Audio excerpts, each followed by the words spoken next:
Hey everybody, welcome to vlog number 6. So we're going to try a couple of different things today. About to hit a gym workout, and people are putting in the YouTube comments about doing instructions with the movement patterns I'm doing. So what we're going to do today in the gym is we're going to record it as normal and then have clips in between so that I'm explaining why I'm doing certain things, just to try and make it a bit more kind of educational or instructional for the gym. Then we're going to head off. We've got a meeting at 11 o'clock with one of my girls, Kim, who's trying to boost up her Instagram profile. And then we've got a couple of more things later on today, so stay tuned for the whole vlog. Catch you inside.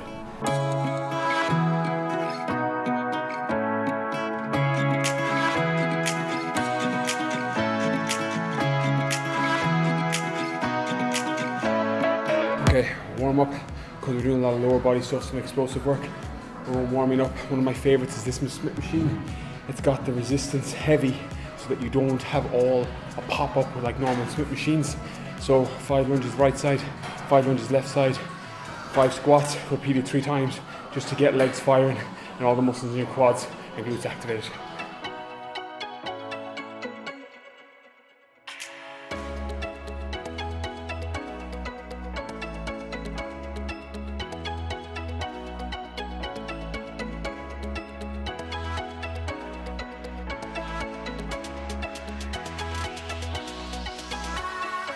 Okay, this superset Smith machine squats, when I'm supersetting with higher volume, 8 reps, 10 reps, 12 reps, prefer the Smith machine because it's safer. We're going normal stance squat, hitting all parts of the quad, and then going 8 reps, switching out to a wide stance to hit inside your quads. General rule for quads, the closer your legs are together, the more outer sweep you hit, the more wide your legs are, the more inside sweep you hit.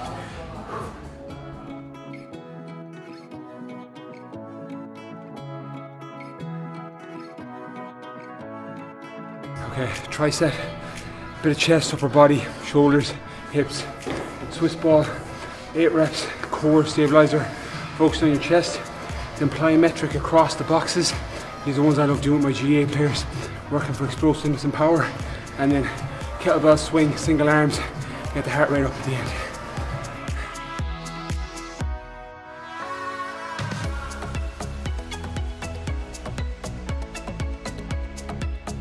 Okay, so I'm going to start incorporating way more sled pushes and pulls into my workouts because of the Marathon des Sables next year.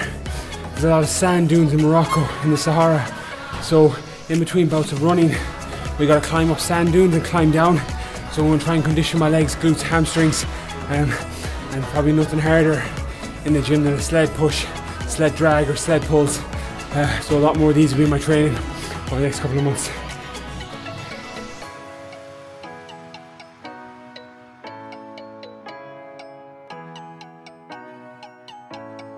This one, just give it a little bit of a respite in between the sleds. Great for explosive power, but I'm taking a long rest between. I'm going up, down, 20-30 second rest 5 times. Enough to catch my breath after the sled.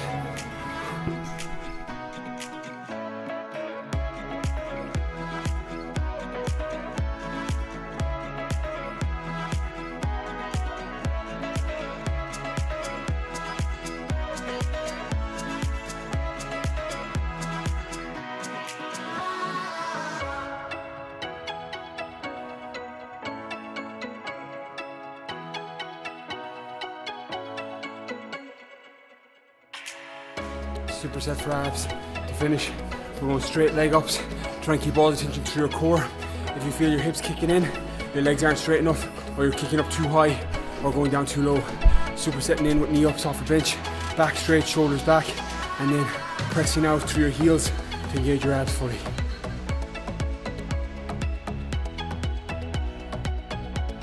Okay, it's the end of today's workout. The full workout's going to be in the YouTube description, so if you're watching this on Facebook, you can head over to my YouTube, Brian King Fitness, click on the description, it'll bring up the whole workout so you can try it yourself. These voiceovers talking through it instructionally today, a little bit different to normal, so if you like it, be sure to comment and we'll do more of it. If not, we'll cut it and go back to normal. So Facebook and YouTube, I'm checking all the comments. Thanks for watching, catch you on the other side. In terms of, because it's not that it's so far away, but in terms of structured training, it's so far away now. In terms of I'm not going to do a 20-week prep. I'm just getting myself aerobically fit, but all the psychological stuff you're thinking about it. None of that came to the frame, but that could fit in there. That could work. Yeah, I was thinking of something maybe like, you know, like someone has a long-term goal, so that's like your goal and you're working towards that. So. Yeah, I think that work. Do you know where that would work for shooting? Is you're probably the same. We're in UIG because we're going out that way because we'll have a background. We'll have nice backdrop in UIG, so we could probably do it out there, and we could just move around for the different like segments, and then just let you chop it together and see what you come up with. I think that'd be cool. Sweet, well, let's do that today. So I think that would work quite well. How's everything? Great, perfect. Just tipping away, my own bit. Kind of growing my own kind of business at the same time. I don't think I'm following your Instagram. What's your Instagram? Fitness with Flan. That's my name. You're doing like an entrepreneur. Yeah, I've been selected in the top 20 in the county at the minute for best kind of idea, kind of startup. Oh, nice. I'm kind of in the top 20 at the minute, so I'm just kind of building towards that. I have a business plan to do by Friday. Nice. Get it done, and then I have a pitch then the following Thursday. Good. So if potentially I do well at that, which hopefully I will, I'll get a bit of a kind of a cash injection. You get the benefit is drawing up the business plan and all of the stuff to make you think long term, which you just won't do otherwise. You know, it's great because you're putting everything on paper. It's like things that you would have never thought of before that you just put on paper, and you're just saying, right, I need to correct this, I need to zone in on that. This isn't working, so I need to go in a different area and learn things. So all of that's very, very valuable for me, just because I'm taking myself out of the business. You know, so I think at the start you're just throwing kind of shit out there, you know, and taking yourself out of the business and kind of looking into it rather than being in it the whole time is really beneficial. Yeah, well, they always say you should work on the business as much as well as in the business. And I do way more of that now. I have my in days, but then structured a lot of it's on the out days, particularly with Tommy and Emma and Patrick and people like that. It's on the business is key, but even in the beginning, because if you can't see that long-term vision, even with one-to-one PT, getting it off the ground, all these things, if you can't see where you want to go, it's impossible to do the right things day by day.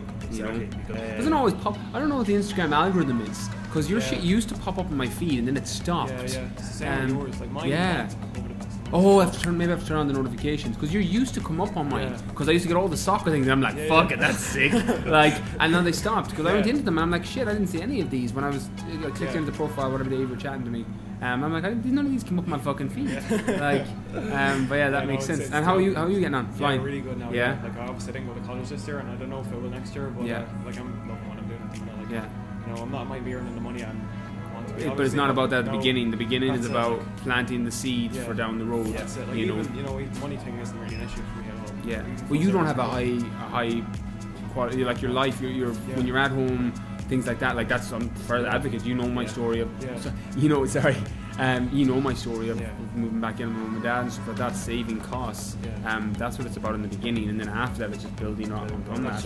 You know, when you do, you put so much work into it. You know, 100%. I think the two of us kind of overlapped at the same time, because kind of Liam found his how mine kind of started was he kind of took a picture of me, I put up a post, next thing you know I had someone message me, then I started all on a pitch with a few bits of equipment, I saw that, and then really I just went actually I was on yours, was that on yours? So we just took a few pictures of me and him, so he was the captain of Longford Town in the 90s at the time, since first team player, because he's kind of come through me and kind of my program, so it's been a great kind of success story, if you like. But that's how it all started, and the two of us kind of came together. Next thing you know, I think it was in like the time frame of like about 3 months. We started around. Started kind of messing around about April, May, and then it kind of all really kicked off in the summer, September, that kind of thing. And then obviously, we really enjoy it. Like, we're good friends as well as obviously brothers. You know. Well, you can tell that. I mean, that really helps, you know, that kind of way. So we work well together. Well, it hasn't always been like that, but you know yourself. You kind of build into it. Another story for another day. I won't get into that. I'm fucking not touching that one with a fucking barge pole.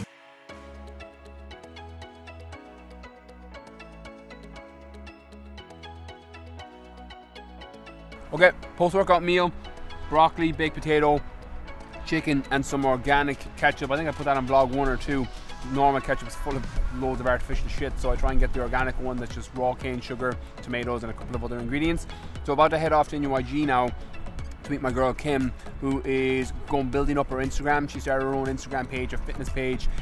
So a couple of tips there and tricks to help her. And we're going to shoot some new photos for the new website that'll be launched in probably January. It's looking like January now. All the clothing, hoodies, hats, jackets, everything's going to be on the new website. So we're going to get some photos for that now. So see you in UIG.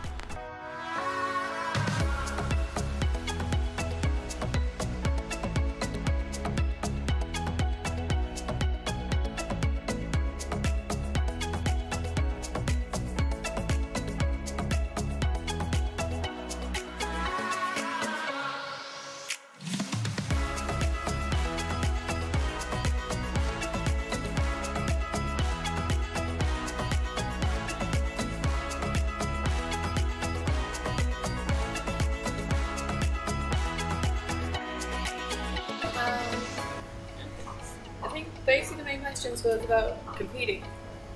So, like bikini. What are your thoughts on it? What are your? I want to compete. Yeah. But money-wise, it looks incredibly expensive, especially for as I'm in college. Yeah. As a student.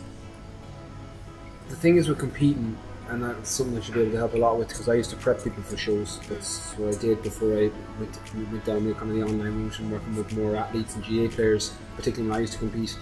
It is expensive. You can keep the cost down. What will kill you with costs for competing isn't the things you think, like the entry fees, the tans. Bikini. It's the bikini. There are things you can get pretty cheap, particularly second-hand bikinis, which sounds funny, but that's what the girls do. They just recycle them. Yeah. It's the cost of living up to the show is what can kill you. The only flip side of that is, particularly as a college student, you tend to refunnel your money that you would spend on nights out into your prep, which so it tends to balance a little bit better. College is actually probably one of the best places to compete if you are going to compete, because of the time. You tend to have more time and less money in college than someone that's working 9 to 5, Monday to Friday, has 3 kids, where they've got a little bit more money and disposable income, but they don't have the time. Yeah. Whereas if I could go back, competing wasn't around when wasn't an option for me when I was in college. There was no men's physique.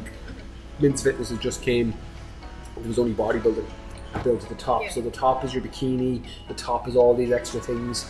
Whereas if you don't have someone guiding and coaching you along the way, it's very unlikely you're going to make the show full stop. And coaching is one of those that it's not even a case of cheaping out on it in terms of going too expensive with somebody. You got to find someone that's the right fit for you, or just somebody that's in the space that understands the space, that's honest and gives you good feedback. Like, if you know someone that has competed, even a girl that's competed in... That was one of the main reasons I wanted to compete. I just want to see if I can actually stick to that mentality, stick to a diet. You could. You could. Anyone that's coming from your background, you could. Like, coming from an Olympic lifting background, 100%. I can stick to the training. Yeah. I can do the cardio, but having to eat like the same thing. But you don't. That's just one style of prep. Yeah. Like, that's the thing with competing, and there's loads of misconceptions of people that want to compete, because when you think prep, you think broccoli, chicken, cardio. Like, you think the usual, you know, I've got to eat this chicken asparagus. Yeah, you know, when it's not. Now, that's how I used to prep, because I'm not high into food for function. Particularly when I was prepping for shows, I was like, right, chicken, turkey, sweet potato, broccoli, porridge, repeat. Like, and I can eat like that. But sometimes I wouldn't prep people like that. I used to have recipes with certain people I prepped because they couldn't stick to the same thing over and over again. So that depends on the person, and there's lots of coaches like that. But you got to find a coach that is good with food, you know, or somebody that's looking after you, that's good with food, because it's very easy to train somebody for a show. If you've got a little bit of muscle maturity, decent genetics, load of cardio, and enough hypertrophy to create stimulation in the muscle, you'll make it for a show. 100% if you get your body fat low enough. Where it's the mental stuff that'll throw you off. The boredom, the tiredness, the lack of variety. That's what you gotta look into. You gotta look into those coaches that have that. I don't want to be gender biased, but female coaches tend to be a little bit better with that. they understand like hormone differences. Yes, And everything. yeah, and don't get me wrong, there's loads of lad coaches that do that too. I know loads of guys that are brilliant with female hormones, and some guys that are great with recipes and things like that. So don't get me wrong, but it may be worth looking into females. And the thing is, when money's an issue, you may not need a full-time prep coach. Now, if it's a case that you can afford it and you can put the money aside to have, even if it's not someone that's super expensive, like you can get prep coaches for, you know, something different, you know, €75 a month, some 150, some charge you up front. Everyone has different variations in costs of it. It's probably the one that I would try and not skimp out on. I would cut costs elsewhere. You know, I would cut costs on your food, I would cut costs on your supplements, I would cut costs on other things. I'd probably try and get somebody, unless you have... I want a good coach that would kind of know my background. Yes. And my interests, like in wanting to compete. Like they kind of know my history, basically. Yeah, but they know your history from you telling them. You know, they wouldn't necessarily have to know you personally, but they'd know your background when you sit down. Like if you met someone for the first time, an hour in, they'd have a good gauge on what you came from, where you're coming from, and they'd know how to train you. A good coach would know how to train you, because you're going to train someone with an Olympic lifting background a little bit different to normal. You'd cut back the high-end Olympic lifts because they're too, with your body fat reduces, they're too high risk for injury. Like they're high risk injury moves anyway, particularly when your body fat's low, because you just don't have that stabilization of fat anywhere in the body that's going to give you that extra bit of a shift if you need it. You're just not going to get it.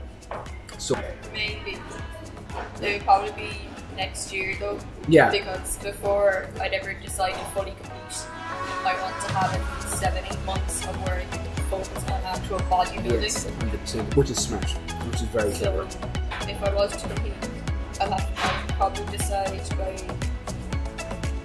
January, February, and then work towards spring of like the following year. Yeah, it's a good time period, you know, and you've got they do junior bikini now as well. If they haven't, they're thinking of entering it, because max someone's training 6 years max, really. Like if you're 22, 23, you've probably only been seriously training for 6 years. You know, you might have started lifting at 13 or 14, but you weren't serious at least until you were 16 or 17. You know, so at least muscle maturity, you don't get stung.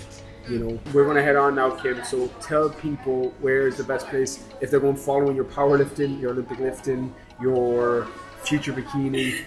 I'll link it all in the description down below. Where's the best place people to find you?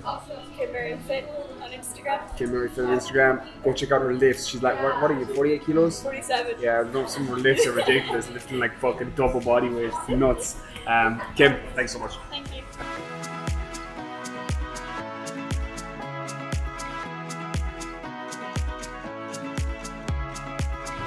Okay, so there's a little bit of a snippet from my conversation with Kim, who's Kim Murray Fit on Instagram.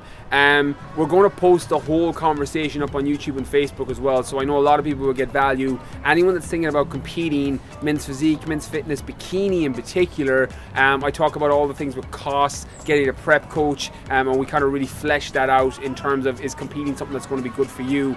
So stay tuned for tomorrow for that video, which will be on YouTube and Facebook. Now we're going to head back to the house. I'm on Coomber Radio, one of the top podcasts in the UK at 3 p.m. So looking forward to that. So see you back at the house. And thank you very much, mate. I'm so excited for this. Like, I've been fucking dying to come on since you told me. I'm like, yeah, let's fucking do this. Like, just side note before we get into it. Hey everyone, Coomber Radio, episode number 293. And joining me on today's show, we have a guest. He also has a podcast himself. I started off by going on his show, which was an awesome show. If you haven't checked it out, then do check it out. Of course, I will talk to you about the links, but leave me to ramble for a minute. This guy is on the other side of the coast. When we often refer to the UK, we have to say the UK and Ireland. Apparently, they get very offended by that. He is in Ireland. He's a great guy. He's a very fit guy. Looks better than me with his shirt off, as many people do. He's inspiring many people in the world of health and fitness. He's also an athlete. We'll talk to him loads about all this stuff. Brian Keane, hello. Thank you so much for having me on. As I was saying just before we went on air, I'm so freaking excited to be on. Mate, good to have you. It's good to have a fellow podcaster, people that kind of know the crack with interviewing and just all that kind of stuff. It just makes it a little bit more seamless. 100%, man. I love it. Like, the podcast is one of my favorite things that I've done over the last year and a half. It's how we connected when you came on for the episode. So it's been absolutely wicked. So I'm dying to get rocking with this. What made you start your podcast, and how long's it been going? It has been going just over a year. So been doing very, very well, kind of coming up towards that 1 million download mark. So gunning everything towards that for the next couple of months, trying to hit it. And basically it was one of these things from listening to podcasts. You know, I listened to your podcast, I listened to Jamie Alderton's when he was doing, you know, Mindset with Muscle. I listened to a lot of business podcasts, particularly now more so business because of where I'm at with my stage in my life. And I just wanted to have a longer form content. I was doing a lot of videos on Facebook, I was doing a lot of Q&As on Snapchat, and I just wanted something that was a little bit longer form, and something that I was able to kind of chit chat with people and interview, because I was having conversations with, you know, different fitness people. I'm like, oh, I wish I'd recorded that because other people would have got value from it. And it basically started just over a year ago. Just got onto Spotify recently, so that was a big kind of nice little turning point for the podcast as well. So it's been my favorite thing that I've done. So as I said, it's been inspired by the people like you who've done it before me. So I'm just copying you, basically. Mate, this is going to be a super weird end to the vlog because I totally forgot to close out today's vlog. So I'm lying in bed. It's now 10 p.m. Up since 5.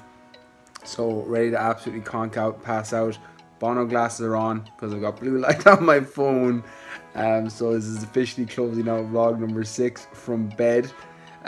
So I hope you got a lot of value in today's episode. A little bit of a different one with the training.